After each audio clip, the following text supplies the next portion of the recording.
వచ్చానమ్మా. అత్తయ్య గారు, మీరు ఊరు వెళ్ళిన తర్వాత ఏం జరిగిందంటే, ఏం జరిగింది?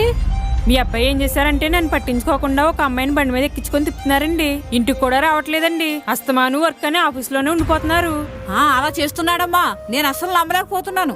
ముందు మా ఫ్రెండ్ చెప్తే నేను నమ్మలేదండి. తర్వాత నేను చూసాక నమ్మాను. అవునా? ఒక రోజైతే ఇంటికి కూడా తీసుకొచ్చేసారు. ఇదేంటని అడిగితే నన్ను పక్కకు దోసేసారండి. అప్పుడు మీకు ఫోన్ చేద్దామని చూస్తే ఫోన్ కూడా లాగేసుకున్నారు అత్తయ్య గారు. అంత పని చేసాడా నా కొడుకు? ఇంత మంచిదానికి అన్యాయం చేయడానికి వాడికి మనసు ఎలా ఒప్పిందమ్మా? ఎంత పని చేసాడో నేను అసలు నమ్మలేకపోతున్నాను. చెప్తాను, మీ మామయ్య గారితో చెప్పి ఇంట్లో పంచాయతీ పెట్టిస్తాను.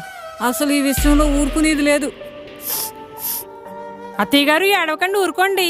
నీకింత జరిగాక ఏడకుండా ఎలాగుంటానమ్మా? నేను ఇలాగే ఏడిస్తే దిండు మొత్తం తడిసిపోయిందండి. దిండు అంటున్నావేంటమ్మా? ఇప్పుడు మీకు చెప్పిందంతా కల్లోనండి. మెలకు వచ్చి చూసేటప్పటికి దిండు మొత్తం తడిసిపోయింది. కల